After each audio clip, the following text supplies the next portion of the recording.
Hi everybody, I'm Annie Passanisi, Happiness Advocate and Whimsy Coach, and I am back again today to clear something up for you under the guise of a pop cultural review. Okay.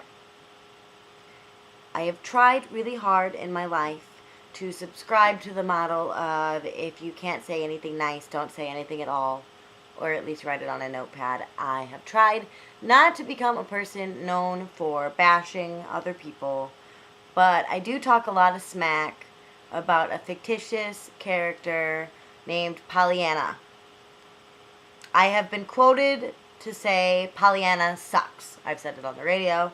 I wrote it in my manifesto. Yes, I've said it. Pollyanna sucks. But then I thought, Annie, you don't really know if Pollyanna sucks. Come on. You used to watch it after the Gnome-mobile because it was on the same tape, and the Gnome-mobile always made you happy sleepy. So maybe you're biased. Maybe you're wrong. Maybe Pollyanna does not suck as bad as you think. So today, I try to put my big girl, non-judgmental pants on and raise the question, does Pollyanna, in fact, suck? And this is the conclusion that I have come to.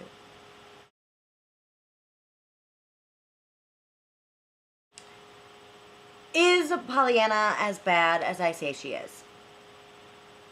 Yes, 45 minutes into the movie, I thought I was going to have a sugar shock because it was too sweet. It drove me insane. And then I kind of had a reality check, not when the maid swore, which P.S. 44 minutes in, she totally does.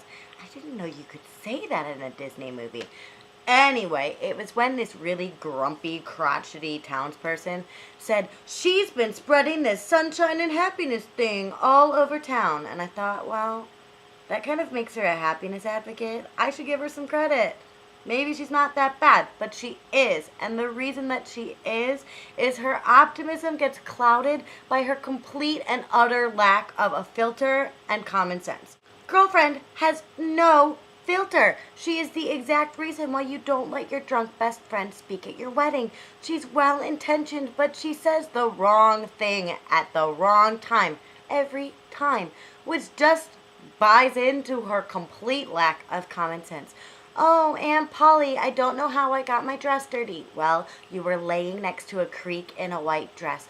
Oh, I don't know why I'm crippled now. Well, you only said, don't climb trees. You're gonna fall out of them to that kid from Swiss Family Robinson 700 times. Hello. And finally, in her solo at the bazaar, she sang the first verse of America the Beautiful twice in a row while everyone was looking at her. No common sense at all. And she imposes her views on everybody else. She gets involved in their lives. She's pushy. She's a pushy Pollyanna. Nobody likes that. It kind of sucks.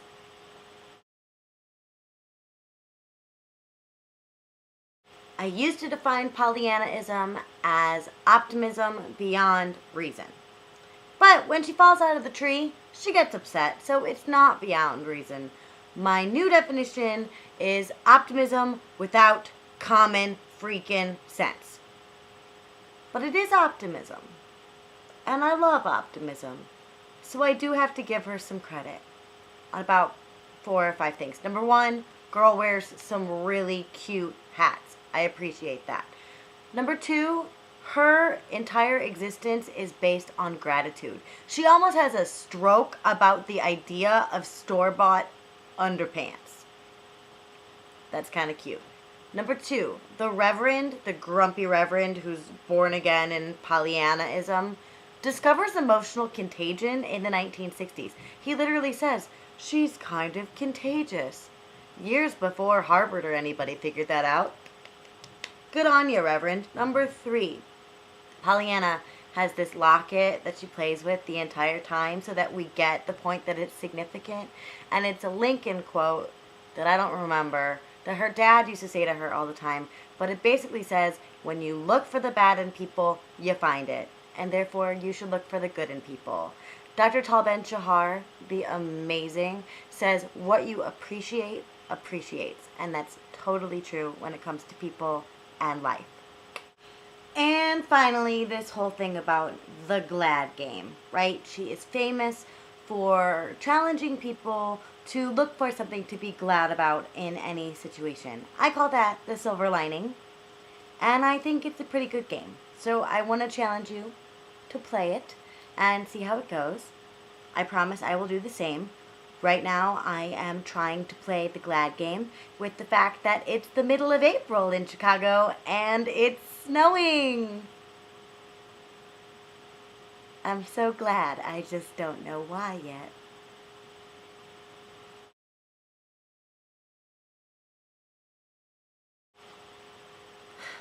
I will admit that I did get a little choked up at the end. But I would like to attribute that to the presence of mirror neurons in my brain aping the emotion that I saw on screen, and not due to the fact that I am a total softie. I weighed the pros, I weighed the cons, and in conclusion, I will just say, in the immortal words of Rizzo from Greece, there are worse things I could do than spend 2-ish hours watching Pollyanna.